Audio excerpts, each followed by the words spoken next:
Bonjour à tous, je suis Didier Mazier, je vous souhaite la bienvenue. Cette semaine, nous avons du nouveau parce que Photoshop 2021 est sorti. Alors si vous regardez cette vidéo dans 2 ans, eh bien elle sera peut-être obsolète, mais pour l'instant nous allons nous intéresser à des nouveaux filtres de Photoshop qui sont les Neural Filters et avec lesquels nous allons pouvoir travailler différemment.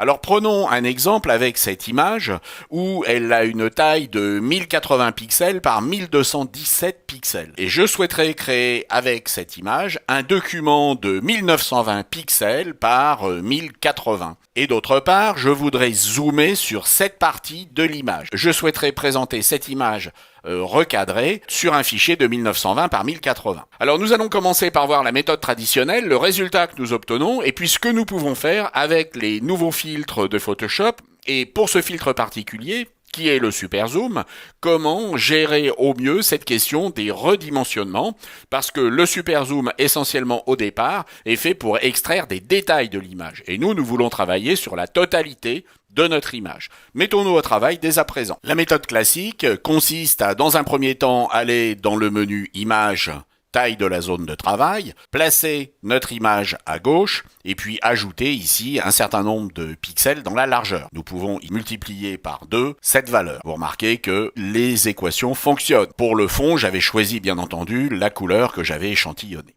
Une fois qu'on a fait ça, on va prendre notre outil de recadrage.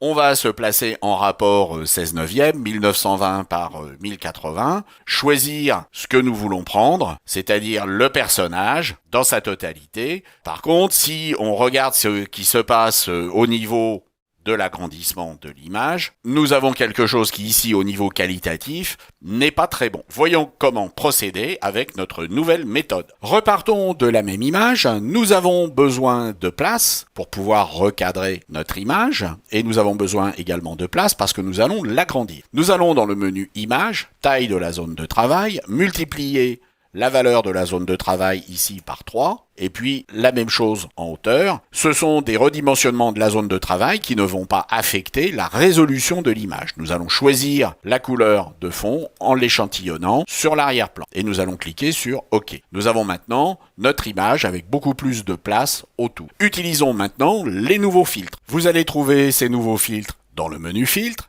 aux Neural Filters. Il est possible que ce nom change au fil du temps, mais il est probable également qu'il reste en anglais comme le Pathfinder sur Illustrator. Choisissez donc les Neural Filters, et dans les Neural Filters, choisissez les filtres bêta, et dans les filtres bêta, activez le Super Zoom. Vous avez ici votre image et vous avez une loupe. En cliquant sur cette loupe, vous allez agrandir votre image 2 fois. Le travail va être effectué en grande partie sur le cloud par le système d'intelligence artificielle de Photoshop. Vous allez pouvoir déplacer votre image pour la positionner exactement où vous le souhaitez et puis vous allez vérifier les résultats. C'est meilleur que ce que nous avions obtenu précédemment, mais néanmoins ça ne reste pas complètement satisfaisant. Nous allons donc maintenant supprimer les artefacts JPEG de manière à éliminer tout ce qui va être petit parasitage autour des contours. Le travail s'effectue encore une fois sur le cloud. Nous allons réduire le bruit. Par contre, la valeur de 15 est beaucoup trop forte. Ne travaillez pas à la louche, mais à la petite cuillère. 3 ou 2 sont largement suffisants.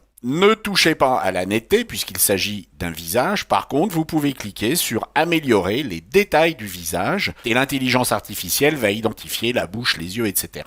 pour renforcer les détails. Vous allez choisir la sortie. Je vous conseille un calque dupliqué, notre image telle qu'elle était originalement, et puis ce que nous avons agrandi. Il ne reste qu'à recadrer notre image avec une valeur 16/9 et notre image est maintenant recadrée. Si nous zoomons sur cette image et que nous comparons avec ce que nous avions obtenu précédemment, nous avons une résolution qui est nettement supérieure puisque notre image fait 3240 par 1822 alors que la précédente faisait 1920 par 1080. Et si nous le souhaitons, nous pouvons réduire la résolution de cette image. Nous allons faire OK. Comparons nos deux images, voilà l'image avant et voilà l'image après. Et vous voyez que même plus agrandie, cette image est beaucoup plus modelée que celle-ci. Ces nouveaux filtres Photoshop, qui sont les Neural Filters, vont être amenés à évoluer considérablement et donc à être améliorés en fonction des interactions avec les utilisateurs. Ils vont induire de nouvelles méthodes de travail. Ces méthodes étaient figées dans le temps. Nous travaillions avec des méthodes qui avaient 10 ou 15 ans et vous allez maintenant avoir à reconsidérer vos images et puis la manière dont vous les retouchez pour voir quelle est la part d'intégration de ces Neural Filters dans vos process. J'espère que cela vous a intéressé et puis je vous dis à la semaine prochaine. Au revoir.